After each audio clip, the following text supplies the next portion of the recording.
Territori Pimec.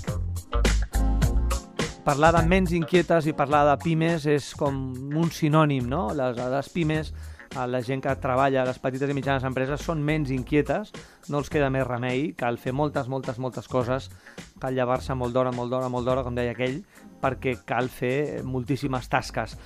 Tenim aquests dies al programa a la Carlota Casado, ella és experta i consultora en recursos humans precisament de Pimec. Carlota, benvinguda, bon vespre. Bon vespre, David. Escolta, parlem d'una cosa que sembla un software, però no, és una mena d'àmbit del món dels recursos humans. El concepte seria reclutament 2.0.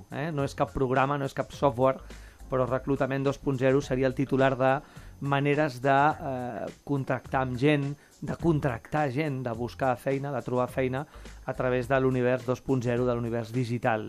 Per tant, noves maneres de conèixer candidats vàlids per qualsevol empresa a través del territori online. Això està claríssimament amb una alça molt clara, no? Correcte, l'evolució de les noves tecnologies, de la informació i comunicació, com ara, per exemple, l'aparició i foment de l'ús d'internet, han permès desenvolupar noves maneres de reclutar personal, com és el cas del reclutament 2.0. A què ens referim amb reclutament 2.0? Doncs al fet de reclutar candidats a través d'internet, principalment mitjançant portals de feina i també mitjançant l'ús de xarxes socials professionals, com ara LinkedIn, que ens permet arribar a un ventall bastant ampli de candidats. Sí. I després també ens agradaria especificar que el reclutament 2.0 té una sèrie d'avantatges, a diferència dels reclutaments més tradicionals d'anys enrere, i aquests avantatges és que és més ràpid, també arribes a un ventall molt més ampli de candidats, després també pots organitzar la informació i sintetitzar-la, és a dir, mitjançant la publicació d'una oferta en un portal de feina, doncs podem preseleccionar els currículums mitjançant les Killer Questions, que ens ajuden també a organitzar tota la informació dels candidats. Parlaríem, per exemple, Carlota, d'un Infojobs? Infojobs seria reclutament 2.0? Per exemple. Per exemple? Sí, correcte. I també LinkedIn, deies tu, no?, per exemple. Bueno, aquesta seria una manera d'arribar als candidats d'una forma més indirecta, és a dir, candidats que en aquell moment no estan buscant feina, estan com a candidats passius, que en diem, però si se li presenta algun projecte interessant, el candidat valora accedir a l'oferta de feina.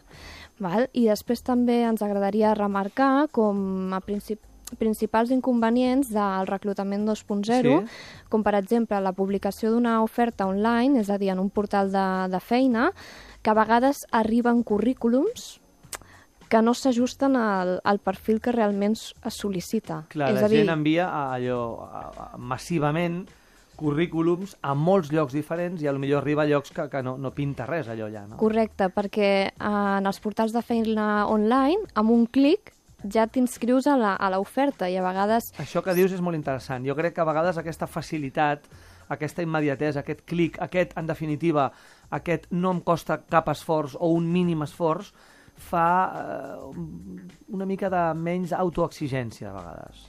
Correcte. Temps enrere, els mètodes tradicionals implicava anar presencialment a presentar el currículum i poder sí que arribaven menys, però s'ajustaven més i d'aquesta manera, com a principal inconvenient dels portals de feina online, però per tot el de més és una eina bastant eficaç, és a dir, tenim molt bona organització de la informació, dels candidats, també ens ajuden bastant les Killer Questions a preseleccionar els currículums i és un mètode que funciona d'una manera més ràpida que els mètodes tradicionals que trigaves molt més a reclutar els currículums. Molt bé. Moltes gràcies, Carlota Casado, experta i consultora de recursos humans de Pimec. Fins molt aviat. Gràcies, David. Bon vespre. Bon vespre.